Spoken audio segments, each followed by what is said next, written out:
So we are coming to the end of an era, and this era started kind of at the beginning of Chia. And I thought we would bring on a special guest, somebody who remembers this era, remembers when all of these things were happening, and will help us reminisce about a time that will rapidly come to a close with the coming of the new Chia fork that is about to occur. So what I'm talking about is the Chia Forking era. And this was a time that was kind of right after mainnet launch, maybe a few months after. It was during the summer of Chia, right after we got transactions, but before we really had anything we could do on the chain because there really wasn't a lot to do. We didn't have cats, we didn't have NFTs, we had plot NFTs, but there was nothing else to do. So it was this era of experimentation, forking, and we saw all these chains that came out. And recently we've had another fork that has come out, and kind of what prompted all of this was there was the ability to do something called co-farming, and co-farming really enabled this forking era because you could bring your chia plots online and then you could support multiple different blockchains that were all of the same ilk, that were of this type of proof of space and time that was similar to Chia. And all that really was required is that these forks would run their own Time Lord. Other than that, you could sort of piggyback on top of the space that had been created for Chia, and these other Chia forks could then, sort of sponge off of the top of it. And so if we have a fork of Chia that now gives us a new plot format and it deprecates all the old formats and everybody replots, these things will no longer have any space and they will come to a crashing halt. So, Foods, I want to talk about this stuff because I'm kind of nostalgic for this time. I remember it. I know that a lot of people in the Chia community remember it. And to me, this was like the OG shit coining on Chia. And I know that you kind of remember this stuff, but I'd love to chat about it some more today. Yeah, thanks for having me on. Always good to talk to you guys. Yeah, this is one of the fun things that the Chia community kind of doesn't talk about as much as maybe we should be talking about sometimes. Kind of fun to go back and reminisce. It's been a while, I think, since I farmed a Chia fork. I mean, just farming Chia is kind of tough enough these days. So, I mean, I've kind of gotten away from the forks a little bit, but yeah, it's going to be fun to kind of reminisce. Like, I remember a time and place when these things were hot and it was pretty much anything, like pretty much everything people were talking about on chain at one point. So it's going to be fun to kind of go back and touch on this. Well, and this was where you could set up your chia farm and then you could start grafting on these other forks of chia, and you could set it and forget it, and you wouldn't really have to think about it too much because chia was so low energy, it was so low processing that you didn't have to futz around with it too much. You could just start adding on more and more of these forks, and you could be co-farming 10, 15, 20. I think at one time there must have been something like 50 forks that were going on. And so some people that had these big farms set up, they're like, well, what does it hurt? I can farm this other stuff and maybe collect up some other coins, and just it was low effort. It was almost nothing to do it. Set Yeah. it. Oh, sorry. Go ahead, Lucas. I was just gonna say, set it and forget it. We're gonna put that next to FOMO sayings like making fetch happen. Why would not this coming hard fork and the new plots on Chia were not the grinding, the quote unquote cheesing plot formats, were they not harder on the dual farming? Well, they were, because even with the advent of GPU and compression, it took a toll on these forks. But there were a substantive number of plots that have never upgraded, that never even moved to the plot NFT.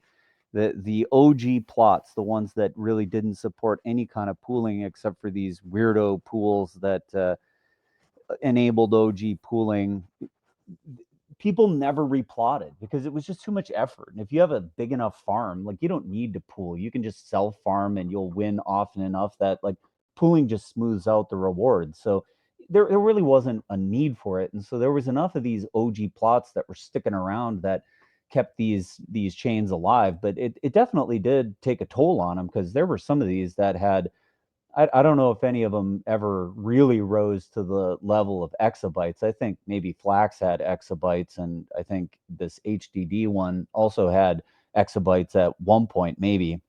But a lot of them never really went above a couple hundred petabytes. And that means that, maybe there were 2 dozen people, 3 dozen people that were supporting these with NetSpace. So as more and more farms switched over to something that used up almost all of the capacity of whatever machine was actively farming Chia, they wouldn't have extra capacity for doing this, and it did take a toll. But the OG plots really enabled it, and the fact that those weren't replotted, and that's even one of the things that is a concern for Chia, probably, is, will people actually replot to the new format, like, or will they just shut the farm off and say, I've had enough of this, like, I did this during the time where it was profitable, but I'm not going to do it anymore. I even like Foods was alluding to that. He's like, it's hard enough to make Chia farming work, much less, like, let's go through the Herculean effort of replotting. But that, I'm not going to replot, I'm just going to shut this stuff off because I can't even farm Chia anymore, will kill these forks dead.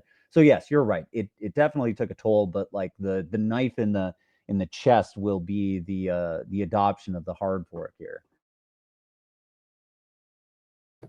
Oh, friends stab you in the front.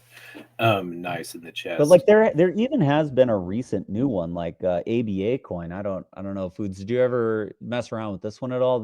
They were bringing the, what's it call it, the AI into the Chia era. So I think what they did was they embedded a model into the blockchain, and then somehow that was a way to distribute the AI in a trustless way, and then that was going to work with the chain somehow. I didn't really keep up with this one too much. I think this one caught on with popularity a bit, but I don't know that it really got any traction. Yeah, this is the one from the guys who did the Chia name service. There was like 3 name services. They did one of the Chia name services. Let's put it that way. I don't want to say the Chia name service, because I think that was actually one of the names of what. Yeah, NameSal. That's right. Yes, that's the proper one. Yeah. So yeah, good. Yeah, good. But yeah, this one kind of came a little bit late. I never really got into this one myself either.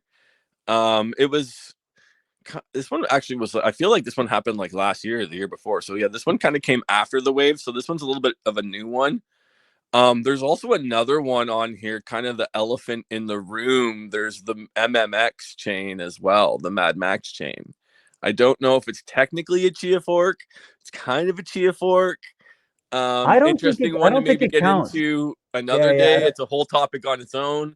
I don't think that one counts as a Chia fork canonically, because even though they share some of the same code base, or there are some overlaps in the code that came about, he's kind of taken that and gone in his own direction. I think you have to have your own plots for that. I don't think you can co-farm the Chia Okay. plots. Yeah, okay. I wasn't sure. At one point it was co-farming. I mean, these things, they evolve so quickly. I mean, at one point everybody was doing it. Like, this was all everybody was talking about, and there was like discords dedicated to, and some smaller websites that kind of rugged,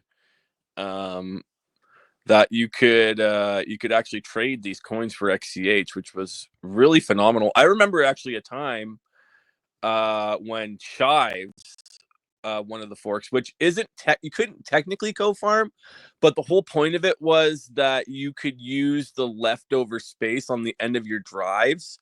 So it had like a really low K. I think it was like K18 or something, maybe K21. But it was like, they were like 11 gigabyte plots or whatever that you could just kind of fill up on the end of your drive. It was actually more profitable to farm Chives at one point than it was to farm Chia. And I mean, we're talking a time when Chia was over $200. I mean, I want to say it was probably still $200 at that point. So I mean, dead. That yeah, and now it's dead. And they had like NFTs going, and they had a little bit of, I mean, at one point they were cruising. now I think they kind of like their team got into a little bit of a tiff one day, and that kind of pulled the plug on that. But that's kind of the story with a lot of these forks. I'm glad to see still there's a strong, healthy list. I know it's not too difficult to co-farm, especially if you're running like a NAS and you have a Docker. There's like a container or whatever where you can just literally point and click all of these different things. So if you're set up, depending on if you have OG plots or what kind of plots you have, it's really easy to do these forks. I'm not like a huge farmer myself. Like I only have 120 terabytes of like raw storage. I mean, effectively, I think it's like doing like 300 right now. But um, for me, these were actually kind of fun to get into. Some of them, it was keeping me competitive because not everybody was doing Chia Forks. So it was a fun time. I mean, it was a little bit hard to get out of some of them, but um, I'm surprised, we don't talk about this more still because there is the opportunity there. And looking at alltheblocks.net, there is a little bit of value there. So I remember this one being the one that got some fair amount of traction. I think HDD coin actually got listed on some centralized exchange. So these guys actually got a bit of traction, and we're starting to make some headway. But yeah, all of these forks, if they want to exist moving forward, they either have to do the work to adopt the new Chia plot format and then go out and solicit Chia farmers to reset up co-farming and whatever and try to figure out. So there's some hard work ahead for any of these fork coins. If there are any that are going to survive, I would guess that HDD coin might be one, because I think this guy who runs this one is the main developer there. I think he works at Chia now. I mean, which might be a problem, which is why it's not going. I mean, HDD coin, I think, was the largest at one point.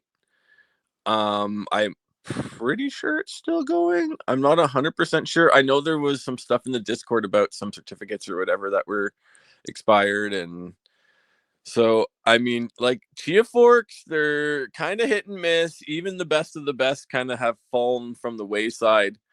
Um, it's definitely interesting, though. It would be interesting to see how, especially with the hard fork coming up, people take that, because I feel like, a Chia classic now might hit a little bit differently compared to all these other forks, because we are so established now.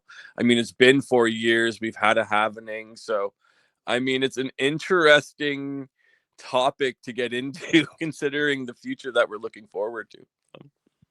Oh, you bring up an interesting point of Chia Classic.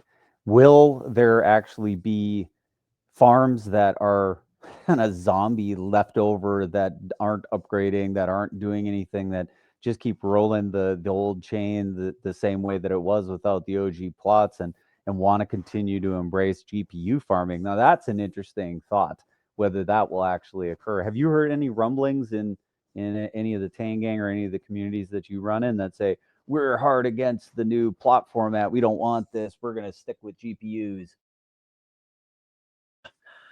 No, I don't. I think everybody's on board with the changes. I think it makes it a lot more competitive.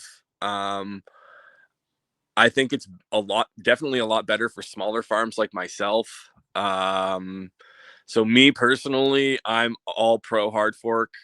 I think it brings me to be a little bit more competitive versus a lot of these bigger farms. So I'm all for it. I've noticed my rewards drastically kind of be reduced, even with the net space being as low as it is. So yeah, I think, most people are pro hard fork. I don't know. You never know, though. There might be rumblings in the background. I think a heavy loom over the head would be the pre-farm. That's still a big controlling factor of how things kind of work, which is obviously by design, right? So I don't know. I mean, if Gene wants to send me the classic pre-farm, we could talk about it. Like, if he wants to just if he wants to, give the Tangang the classic pre-farm during the hard fork, I mean, we can talk about it or whatever. But It'll be fun to see. I have no anticipation that there is going to be any desire or that there will be any energy or momentum for a classic. And kind of what we're hearkening to is in the days of Ethereum, and Ethereum went through the same thing that Sui is going through right now, which is we kind of have to talk about that at some point, or maybe we should. But right now, there's a chain called Sui, and they just voted to do the same thing that Ethereum did. They had a big hack. They decided they didn't like the hack that happened, so they're just going to roll the chain in a way that eliminates the hack that occurred. And that's the same thing that happened on Ethereum. Is there was a big hack, and so there was a split in the community that said you can't just change the database and fix a hack. You have to roll with whatever the chain does. And so if some people lost some money, too bad. That's your problem. And that Ethereum Classic, stuck around for quite some time. And I think that they even didn't adopt the proof of stake. So we've got Ethereum Classic that's out there that's still a proof of work chain, but it is definitely has nowhere near the energy of Ethereum. It doesn't have the user base or the established or whatever. It's pretty much much smaller. It's kind of like when Bitcoin forked into two pieces and became Bitcoin Cash and Bitcoin Satoshi's Vision and all the rest of those weird sub variants of Bitcoin that exist. They're nowhere near the energy and popularity of the main Bitcoin chain. So I would imagine that as we look towards adopting the chips that have been proposed here, that there will be very little or zero appetite for any kind of a let's keep Chia not green sort of initiative and to have a classic. I'd imagine that whatever gets left behind there will soon die a slow death if it even exists at all. Yeah, and we'll see what happens with the Chia Forks too. I mean, it really does. This really does bring up a great topic, though. Like, I mean, multi-farming or co-farming was a really big topic when we first got into Chia, and it's kind of gone by the wayside at this point. But it would be nice to see healthy co-farming somehow, some way in the Chia ecosystem. I feel like it would alleviate some of the pressure maybe that farmers are feeling, especially at these kind of down prices. It's tough out there right now for farmers. I mean, thankfully I'm not a very big farmer, and I've been kind of very responsible and not overextending, kind of scaling out. So I've gotten lucky, but a lot of people haven't, and I feel like some healthy co-farming would definitely alleviate some of that pressure that people are feeling. So I mean, it'd be very interesting to see how other communities step up. I don't even think it necessarily has to be the Chia community, but like just other people looking for the use of the proof of time and space, right? So yeah, it would be a fun topic to get back into, because we've kind of left it in the closet for a while. We don't talk about it at all. Like, this is the first time we're kind of reminiscing right now and going back years, right? Like, I mean, this is from 2022, 2023, when a lot of this stuff was really in its prime. So yeah, I would love to see this come back. Like I said, I'm currently not farming any forks. They were profitable at one time, and I was doing it.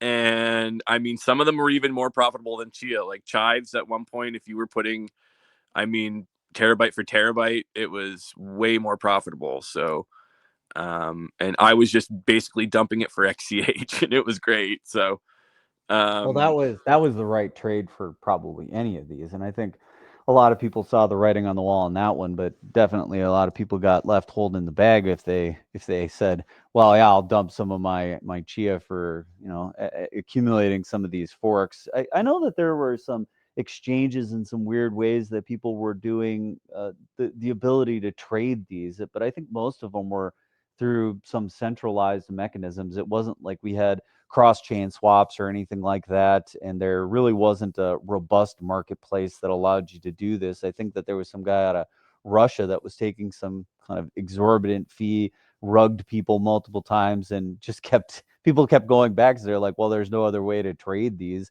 So it was kind of an era of shit coining, meme coining. These things were coming out rapid fire. And if we are going to return to any kind of an era of co-farming, it's going to require these projects to substantively update their code bases. Because if these haven't been touched in some amount of time, I know that at least for some period of time, Flax was keeping up with all the changes that were happening in the Chia code base, and I think HCD Coin was keeping up for quite some time.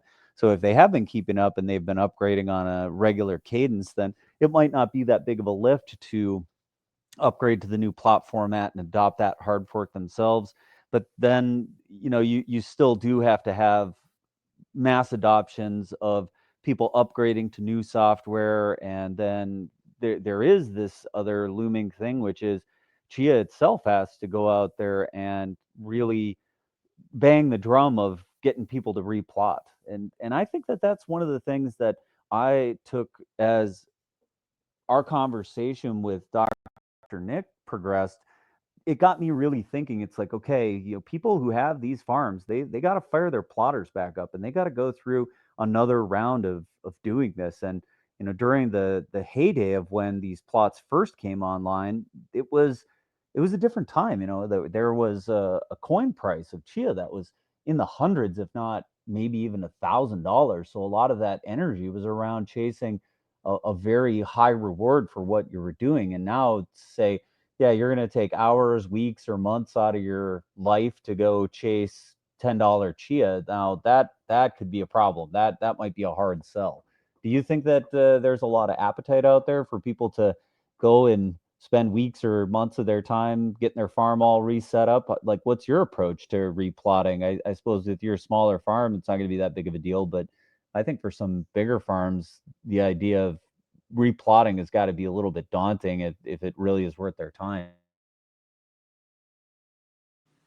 Yeah, I feel like at this point it's kind of the name of the game.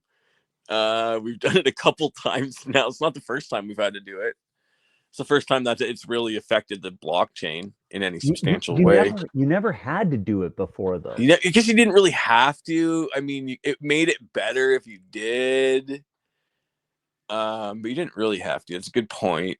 I mean, that's what I mean. Like, this is the first true hard fork that we're gonna see. Like, we've soft forked a couple times. And it was okay. This is definitely. I don't know if people are gonna have the stomach for it. I think there's a lot of hype behind Chia right now.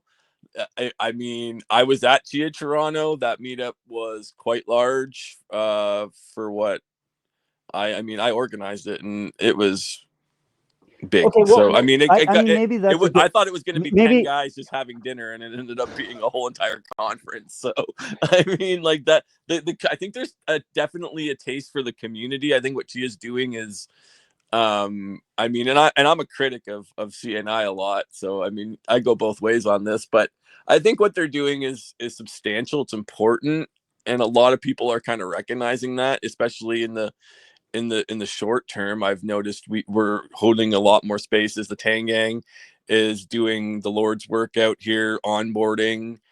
I mean, are farmers going to have the stomach to move? I think so. I mean, I think there is still the reward there. I feel like there's still some people are farming in profit. A lot of people made profits early. I mean, a lot of people just believe in what she is doing. So That is a good segue, actually, though, to us talking about Chia Toronto. So I know, Lucas, you had wanted to bring that to the conversation a bit, and maybe this is a good point to turn to it, because what we're talking about here is we're saying, let's reminisce back to an era of when there were a lot of Chia Forks being created, and this is where the energy of the community was, because there wasn't as much to do on Chia. Now in 2025, we're in a far different era where some of the wind has been sucked out of the sails of NFTs with the whole royalties flap, but there is this energy around what CNI is doing with Permuto and what happened with Chia Toronto. So Lucas, what questions did you have about Chia Toronto? Because here's Foods, he's the one that organized it, and definitely it blew up in a way that he hadn't expected. So maybe there's more energy in Chia than anybody really anticipated. Well, that was sort of my suspicion, and I guess the first question I wanted to ask you, Foods, was, uh, were you surprised with that turnout? But before we turn there, before we turn away from forks, a question that's been lingering as we discuss this: does any other chain have the ability for this co-farming? Somewhat. There are these co-mining things that exist. So I think Dogecoin and Litecoin have been able to co-mine. There are some other chains that are kind of like that, like Monero and that other chain that we talked about when we did the Monero episode. So there are some that are like this, where you kind of get two for one. It's rare, I'd say, in the extreme. And Chia was definitely the outlier where it could support gobs and dozens of coins off of a single set of plots. That was definitely abnormal. And I haven't seen that really repeated anywhere else. And mostly because there has never been a a consensus mechanism that was so reusable and so low energy. Everything else where there's a proof of work, there's usually a correlation between the energy input and the consensus mechanism strength. Chia definitely did something novel and unique in the world where they moved it from being energy intensive to intensive on something else, and that something else being some other type of resource. It's really hard to contemplate anything else that you could really do other than storage that would even be like this. So, proof of what? It's there's isn't really a functional equivalent to it. So, to answer the question, no, not really. There really isn't any other place where you could do this, or even an opportunity where something like this could exist, because there just isn't a consensus mechanism that works quite the same way.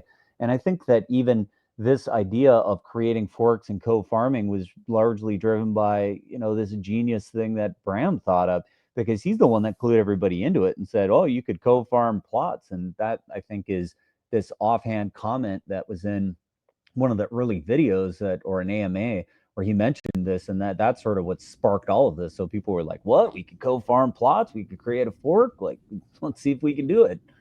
Yeah, Go and ahead. and that's kind of one of the problems, though, as well. Was it kind of came out of just kind of a jokingly thing, and a lot of these forks, like, they're not true forks. They're more just like shit coins at the end of the day, right? Like, it's almost like they're meme coins, like, or meme blockchains, which is kind of odd to say.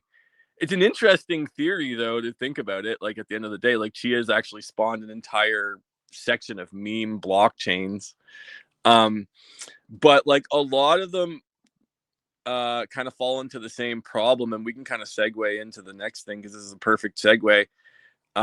They fall into the same problem that Chia has, and that is that, like, maybe they're a little bit focused on the blockchain and the farming part, and they're not so focused on the market side and, like, the marketing and the actual, like, liquidity pools and the pair bonds and a lot of the stuff that you need to be successful in crypto, which is, to have in and outflows, your bridges, you need to have, you need to have some quality of life stuff here, so people can get on, people can get off, people can, trade amongst. You need to have things going on your chain to, like, actually have, like, community of builders. So, I mean, I think it's a hard knock life out here for the Chia Forks. But it's kind of the way that they've designed themselves, right? So, I mean, if you wanted to do, like, I think, there's a way to do this right. I mean, if maybe it's not the time and place to talk about it on a recording, but I think there's definitely ways that you could do this right, and you could leverage not only the Chia community, but you can leverage the DeFi rails that are being built, right? Like, a lot of this stuff is open source code. So Tibet Swap, now you have, I mean, Dexy clones and stuff like that is the true power of Chia, is the actual DeFi rails that you can use and build with it, right? So, I mean, we're finally catching up in Chia, right? So maybe now might be the time to kind of revisit this co-farming stuff, especially considering we have hard fork coming up. And I don't know how, like, I guess I'm not a dev, so this is even way beyond my scope of capability of thought. But, like, if somebody had the capability to keep up with the way that the Chia team develops their blockchain, and you could kind of almost use it like a test net sort of environment. Like we've always talked about using like one of these forks as like a test net for Chia. Like it would make sense, right? You can even test it in like a live environment, like a live test net kind of deal. But like there's definitely ways to do this. I think now would be a better time to do it. I think if you're running a Chia fork and you're listening to this, you might want to think about leveraging some of the DeFi platforms. Think about having better liquidity, bridges. I mean, if you're going to be a blockchain, you got to be a blockchain, right? So that's kind of one of the things I've missed from a lot of these forks. I think it's one of the reasons why I got out of it. I mean, and on Chia, we're still learning how to do it. So it's kind of going to be a process. Well, as Chia has more features, it would seem to me that all of these co-farm chains get the benefit of that too. I think what we're looking at is a renaissance of these co-farmed chains, because it's not available. It's not widely available or possible in other blockchains. I think I don't know. This was a surprise to me when you brought this up, Grant. I'm learning and just mulling it over as you guys go over it, and I say, wow, this could be very attractive to some people who are looking for blockchain solutions but aren't really excited about the thinness of an ecosystem of just a cat token or an NFT. I'm going to give you an alternate take on that one. The thing that enabled this was this explosion of energy at the early phase of Chia. There were such an amount of people that were adopting this chain, that were bringing plots online, and because it was such a low barrier to entry to do any of these, like Foods isn't wrong that a lot of these are kind of like meme chains, and I would liken it to the early days of Litecoin.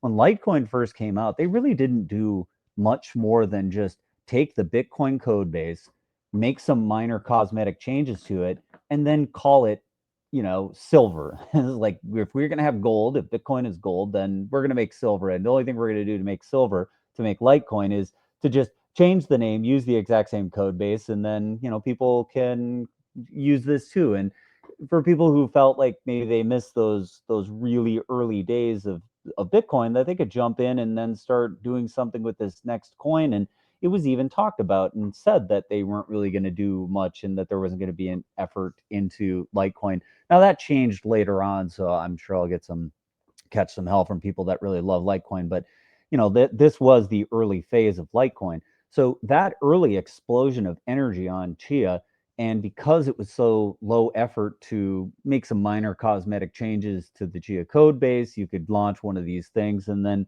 you could start co-farming it. And because for farmers, it was like, why wouldn't I just pick up a couple extra coins off the ground? Like if I can make, $5 farming Chia and I can make an extra 25 cents, well, I might as well do it, So that's what enabled that.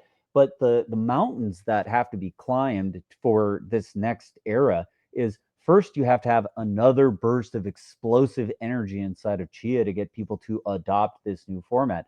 That's the first thing that I'm sort of pointing out is, hey, wait a minute, like this might be more of a challenge for Chia than anybody's really anticipating, because this price of $12 on Chia is not going to motivate most people. So really what we're trying to hope for is that there's going to be this explosion of energy concurrent with something like Permuto coming out. So if there's this, hype demand for block space because people are trading these ACDCs and the price of Chia is going up, there will be that energy to replot. There will be a renaissance in Chia that, people want to bring these new plot formats online. That could enable a new forking era, but it has that mountain that has to climb first. So really it's a lot of, there needs to be an energy on this main activity, or else you're not going to have any of these devs or people who might have launched these projects initially, or even somebody like Foods who says, well, I'm not a dev, but maybe, in the era of AI tools, you could just go in and ask the AI to fork you a clone of Chia and make it for you. Like, who knows, maybe Gemini can do it. That there might be some ability to do something like that, but it does require a human energy component where people have to want to fire up real world plotters and GPUs to actually convert over all these hard drives that they've got sitting around that are currently devoted to OG plots, plot NFTs, and whatever other types of more exotic plots that have come out recently with Gigahorse and Mad Max and all this kind of stuff. I think we're going to see people replot. There's just going to be a question of how long that replotting takes. And I'd also add that nobody wanted an SUV until everybody wanted an SUV. But Foods, going to Chia Toronto, it was an idea that you threw out. You thought it was going to be a meetup group over a couple of beers. It turned into a mini conference. Can you tell us just briefly what you thought of it, and maybe what the buzz was, what grabbed your attention at Chia Toronto? Yeah, so this is a great segue because I mean Grant was just talking about that like kind of energy, right? That initial wave of energy, and I feel like we might hopefully be coming on to that second wave of energy, and I feel like Chia Toronto was a really good metric for that because I mean, we had a little meetup in Toronto 2 years ago now, I believe. It was in July. Gene had come down for a carbon conference, and I was just like, well, I might as well go and see if Gene wants to go for dinner. And that ended up happening, and there was about 8 of us. So when Slowest Time Lord, who is actually like the lead organizer, he's the main guy, he did all the heavy lifting. He's one of the goats in the Chia community. If you don't know who he is, worked the door. Shout out to him and Sabri. They did all the legwork from Space Scan. I just kind of got everybody to show up, but no, yeah, it was motivating to say the least. To feel that energy in that room. There was a lot of excitement. A lot of people had not met. So I got to meet like Josh and Acevale, and I mean we have been talking online for 4 years, some of us, and Steve and all these guys and Dracatis and Art and just the whole crew was there, and it was great. And I think coming out of it, like we got a little bit of an energy boost from it. I think everybody's a little bit more motivated now. There was a lot of really good presentations. Jake did one that was about his farm that he did.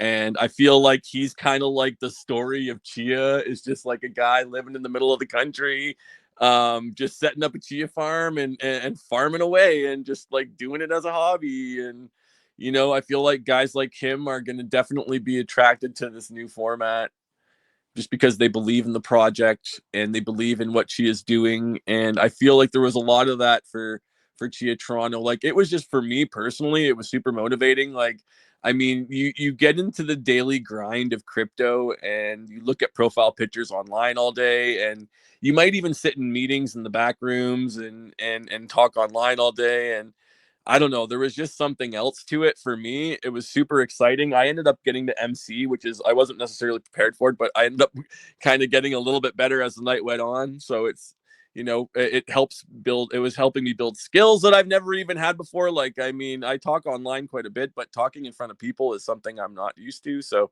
I don't know. It was just really good. I think it was good practice for the community, for us to kind of get out there a little bit more. I hope it motivated other people in the community to do their own events. I know the guys from XCH London were there. They're like the guys that organized the events in London. So getting to meet like XCH Dog and all those guys from over there was great. I think as we start organizing more like that, it's going to be really beneficial.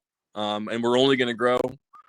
We're already looking forward to doing it next year, which is awesome. I don't know if it's going to be in Toronto.